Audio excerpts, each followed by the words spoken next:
One of the biggest problems in real estate investing is that we're at an unfair advantage. Now, on one end, it's very fair because there's a crowd of people that are doing really well in real estate. Okay, on the other end, there's one crowd of people who are doing drastically terrible, and they're not keeping up with the crowd at all. Now, most people will relay this to gentrification, and this is how the cycle goes. Okay, so we have an urban place where most people stay for affordability. Okay, so they will live there because it's affordable. You can have an average daily job like teaching or post office worker or working at McDonald's or Bojangles. Most of the time, a lot of people will like cohabitate in these areas. So there'll be 2 or 3 different families living in one house. But what the government does is almost kind of like look at these areas like they are not good areas for that particular city, county, or government. So they will make laws to incentivize other people to come into these neighborhoods. Now, what happens is this particular group of others will raid the neighborhood. They will, force these people to sell them their house, either by, mass marketing, or either, strict negotiating tactics, buy their house for less than what the properties are worth, turn around and, either tear them down or extremely remodel them. Now, what that does is that will increase the value of these houses. Okay, so if you got a little Cracker Jack box house that someone can come in and buy for $100,000, they tear it down, they build a 4,000 square foot house, 4 stories high, and turn around and sell it for $650,000, like what you're seeing in Atlanta or Charlotte right now. Now that forces the neighbors beside them to now increase their tax value, right? It increases their property value. So when the property taxes go up each year, even though you did nothing to your property, now your monthly mortgage, your monthly expenses now increase. Now, because the value goes up in your neighborhood, now your insurance increases. And now, because this is all happening, now banks start to target that area and send those other people, marketing that could so-called help them, like a reverse mortgage. You have so much equity in your house, you're retired. I'll send you a check every month, for your house. Or, hey, you have so much equity in your house, you can get $200,000 next week. Your new payment will go from $700 to $4,500, but you'll get $200,000 next week. This is happening all over the United States, but the problem is it's happening in urban neighborhoods. Now, and realistically, in these urban neighborhoods is Blacks and Hispanics that are getting kicked out and having to move out of their family houses that they've been in for 10, 15, 20 years. And my question to you is this right?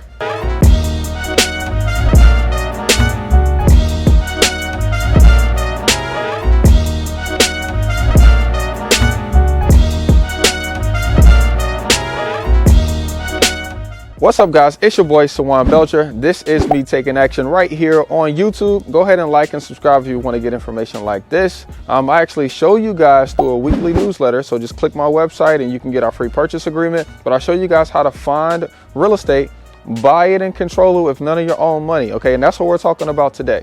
Okay, now this is how it goes. The government essentially makes up laws that incentivize other people to come into these neighborhoods, and the government will give them funds, tax benefits, everything that they need in order to buy houses from people in the hood, fix them up, okay, and then resell them at tax-free dollars. Now, the only difference in them and you is what you know, because most people believe, well, they are doing this, they are doing that. Yes, but you could too. And this is seriously happening in most of the major cities, surrounding us. Okay, I got some family in Raleigh. I grew up in Raleigh, North Carolina. On Rock Quarry Road, back then houses were $150,000. Today, houses are $500,000 on Rock Quarry Road. That was the hood. Literally, I remember, little neighborhood games, Parkside and whatnot coming through there. And but it's no longer like that. You know, it's completely different. I asked one of my friends, you know, where he purchased a house at. He works in Raleigh, mind you. We went to high school right there on Rockaway Road, but he purchased a house in Tarboro, Purity, an hour away, and he's driving an hour to and from work just so he could, you know, be able to afford a lifestyle there, you know, and work in Raleigh so he can continue to get his income. So, but look, this is what you have to do. Okay. These people, right? These investors are marketing direct to your neighbors. Okay. So if there's a house beside you that looks dilapidated, they are marketing towards those people. They're giving them phone calls. They're sending mail to their mailing addresses. They're calling and talking to them and figuring out what they can offer them for having them to, you know, to sell their property. Okay. And then whenever they, you know, get that person to agree to sell it, then they're taking it to a hard money lender, a private money lender, or some kind of bank that's looking at where the property is, what the property looks like, okay, and how much work the property needs and what it will be worth when this is done. Now you can do this too, so that's why I'm telling you about this. So by the time you come up with this business plan, there are banks that are willing to give you money. Okay, they will give you money to fund this because they see the future value in what the neighborhood is doing. Now, the way you know that you're in the perfect neighborhood for this is if you see a new construction house right beside a little rinky-dink small 800 square foot house, you're in the right area.